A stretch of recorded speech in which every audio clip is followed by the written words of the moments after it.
So the story is that I was getting my psychology degree and I wasn't passionate about it. And I was doing everything my sister had done before me and I was following her footsteps blindly. And after I graduated, my dad was like, great, now get your master's degree. And I was like, okay, I don't think I can do this anymore. I'm not passionate about any of these things. And so in that little funk, I discovered YouTube. So it's kind of like the stars aligning perfectly. And I posted a first video really spontaneously. It was a spoken word piece about religion. It was very, very, very bad and it got 70 views. And I think I just fell in love with having a goal during that downtime and learning something new, something I wasn't trained at. Psychology doesn't really help that much with learning how to use a camera. And so I had to make it up as I went along and it was very exciting for me. People often ask me, they watch my vlogs, my second vlog channel where I'm doing a whole bunch of stuff in a day. Today, for example, I already had 2 meetings, I'm gonna come here, I'm gonna go home, I'm gonna prep for a shoot. I do so many things in a day. And people are like, how? How do you do this? Like, what is the trick? It's because I really love what I do and I'm really passionate about what I do. And I think one of the signs my body and mind were giving me before is that I would get lazy really quickly. I would get tired really, really quickly. I would cut corners and come up with little justifications as to why that was okay. Like I would be studying for my psych stuff and being like, oh, well, like, is this section really important? Probably not, we'll just skim this over. I don't do that with what I'm doing right now.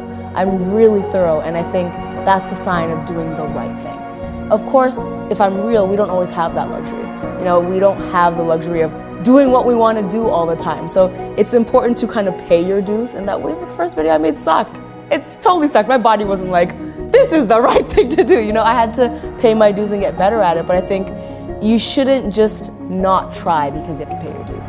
So your book, How to Be a Bouse. Yeah, nailed the pronunciation. I know you were nervous. Everyone's nervous. Right? Like, how to be a... You got to practice You nailed it a it. few times. You nailed Thank it. You.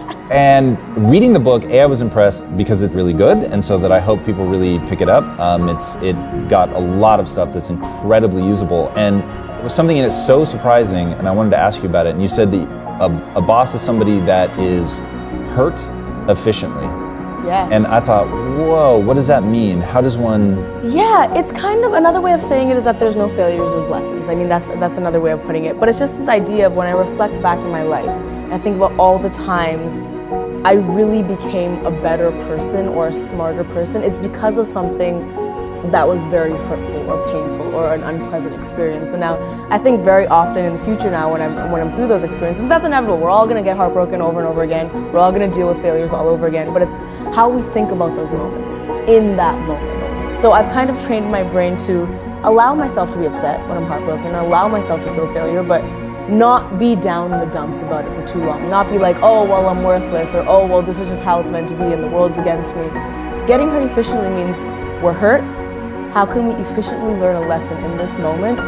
What could I have done differently? What could I have expected differently? How could I have reacted differently? So that the next time you will be heartbroken, which you will be, it's inevitable, you're better equipped to deal with it. You can't control the environment you're in. When you have a really, really bad day, you can't control the other driver that cut you off. You can't control whoever was mean to you. You can't control the fact that you missed the elevator. You can't control any of those things.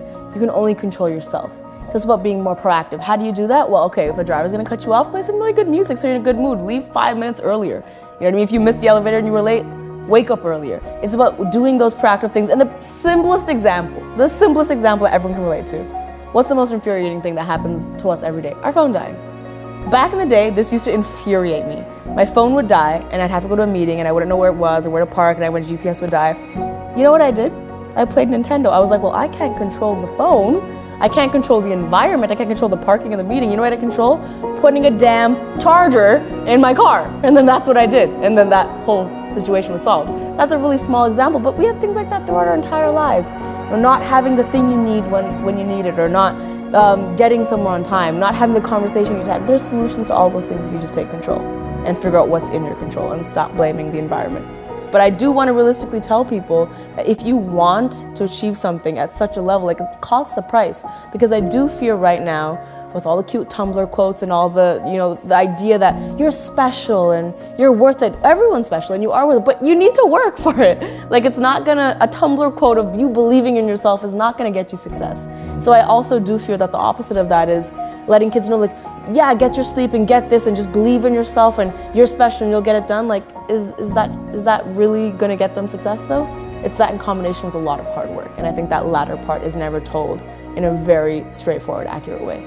Yeah, I love that. You had a quote that really hit me. I'll paraphrase it, I'll get close. Yeah. The universe may like the law of attraction, but it likes a good hustle even more. That's like word for word what it is, by the way.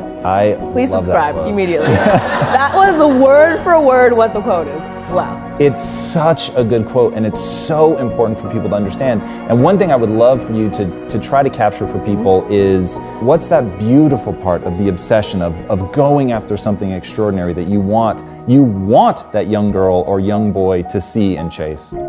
Honestly, it's purpose. My obsession has given me great purpose. I know what it feels like to wake up and just aimlessly be like, guess I'm gonna go through the motions of my day, and maybe I'll talk to this person, I'll eat these Fruit Loops, cool, I'll do whatever I need to do. Waking up with my obsession is honestly exciting. I get to wake up and I get to make rules and break rules. When you have an obsession, no matter what industry you're in, you get into that mindset where you're like, what else could I do to innovate this? What could I do differently? What could I do that's never been done before? So every day you really feel like you're adding value to the world and adding value to the people around you. That's the beautiful part of obsession. My obsession has led me to 13 million subscribers that watch me and also gain inspiration from what I do. And I'm hoping the people that surround me every day are also inspired by some of the stuff we do. So it's the chain reaction you cause, that purpose, and you give other people purpose, and now they're gonna give someone else purpose. So you lose a little sleep, but look at the result. It's a small cost to pay, I feel. And I love sleep. I love sleep. I need to emphasize that I love sleep. But there's gonna be days, on tour is a prime example. On a regular day, how many hours of sleep do you need? And if you're I'm rested, I need this many hours of sleep. 6. Yeah, see, that for me, that's amazing. You're a superhero. Me, if I could choose 10 hours, I would want 10 hours of sleep. But then on tour, when I'm traveling around the world and performing, there's days where I get 2. And I wake up and I'm like, let's go, let's do the thing. It's a small cost to pay sometimes for a big result. In addition to entertaining, I do funny stuff. That's primarily what I do. But a lot of what I would like to do, I believe I'm doing, is encouraging the hustle. It's I'm doing all this funny stuff. It's not, a 10-minute video doesn't take 10 minutes. It takes a village and it takes a lot of time. And you're absolutely right, I do that in my vlogs and my main channel videos. I'm not shy to let people know how much work this takes. I think that's what makes what I do so special. Because back in the day, traditional, for lack of a better word, celebrities, they were perfect.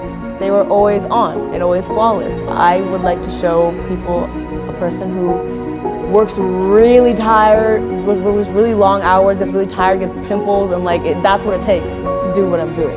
It's not just that I show up and everything's glamorous and then I can reap all the benefits. That's not what it is. That's not what it is for anybody, but it's not. It's a lot of work. So if you're watching this and you're like, let me dissect this interview, what are the tips and tricks? There's no tips and tricks, there's just a lot of work. It's a lot of work. It's a lot of focused work, and that's the biggest message I can drive home, is that of course there's practices and things you can do, but you need to stop making excuses, you need to put your head down, you need to make a plan, and then you need to execute the plan.